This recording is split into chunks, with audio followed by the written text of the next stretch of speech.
It all began with a trembling voice and a single word that changed everything. No. Not the kind of no that ends an argument or closes a door for a day, but the kind that makes your chest cave in a little, the kind that feels like the final note in a song you never wanted to end.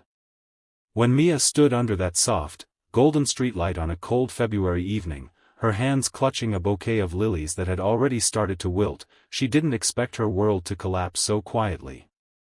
Noah's eyes looked away the moment she spoke, and the silence that followed was louder than any scream. She had loved him, perhaps too much, perhaps too soon. But that night, as her voice cracked on the word no, it wasn't because she stopped loving him. It was because she finally realized love shouldn't hurt more than it heals. What Mia didn't know then was that destiny was waiting just a few feet away, in the form of someone she barely noticed before. Someone who, by the end of her story, would whisper words that changed her life again, but this time, forever. The weeks after the breakup felt endless. Mornings were heavy, her coffee always tasted bitter no matter how much sugar she added, and every corner of the city seemed to hold a ghost of what once was. She deleted pictures, blocked numbers, and even tried changing her route to work, just to avoid the coffee shop where Noah used to wait for her every Friday. But the heart is a strange creature, it doesn't heal in straight lines. It circles back, it questions, it aches. And yet, even in the middle of her worst days, life kept pushing her forward, even when she didn't want to move. That's when Alex appeared again. He wasn't new, not exactly. They'd been friends for years, college classmates who shared late-night study sessions and endless jokes about professors who never returned graded papers. Alex was the quiet kind of friend who never demanded to be seen, who showed up without asking, and left only when he knew she was okay. He found her one afternoon sitting by the riverside, sketchbook open, eyes lost somewhere between memory and the moving water. He didn't ask about Noah. He didn't ask about the pain. He just sat beside her, quietly tossing pebbles into the current until the ripples became their only conversation. "Do you ever feel like you're watching your own life from the outside?" she finally asked. "Every day," he said with a faint smile. "But then something small pulls me back. Like this view, or a friend sitting next to me." For the first time in weeks, she smiled, a real one. Days turned into weeks, and slowly, laughter returned in fragments. Alex started walking her home again. Sometimes they talked for hours about everything, books, dreams, the meaning of happiness. Sometimes they said nothing at all, but even the silence felt lighter. One night, after a long walk under a drizzling sky, she admitted in a whisper, "I don't know how to start over."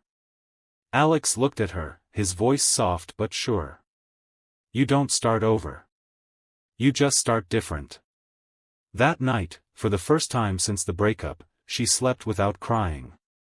Then came the day she ran into Noah again. It was at a mutual friend's gathering, unexpected, unwanted, and unbearably familiar. He looked the same, but something in her had changed. His voice still made her heart skip, but it no longer owned her. They talked briefly, awkward smiles, polite words, and memories hanging heavy in the air.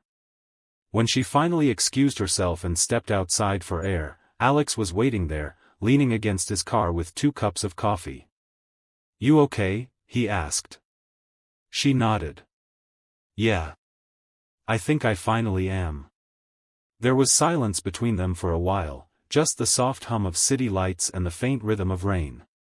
Then she turned to him, her eyes searching for something she didn't yet understand. "I said no to him," she murmured, half to herself. "I thought I was saying no to love, but maybe I was just saying no to the wrong person." Alex smiled, the kind of smile that felt like sunrise after too many storms. He stepped closer, his voice barely above a whisper. "Maybe you were meant to meet me instead." The world seemed to pause for a breath. Her heart didn't race this time, it settled. It didn't ache, it opened. She didn't answer right away. Instead, she looked up at the sky, the raindrops shimmering against the streetlight, and realized something quietly beautiful. sometimes love doesn't come crashing in like thunder. Sometimes, it arrives as a whisper that's been there all along, waiting for you to finally hear it. Months later, Mia sat by the same riverside where her heartbreak once began, sketchbook in hand. This time, Alex sat beside her, their hands brushing, laughter floating between them. The same water that once carried her sadness now reflected their shared smiles. Life hadn't turned out the way she planned, but maybe that was the point. Maybe the universe breaks your heart just enough to show you where it can be mended again. And if you've ever been there, standing in the ruins of a love you thought would last forever, remember this: sometimes no isn't the end of your story. It's the quiet beginning of the one you were always meant to live.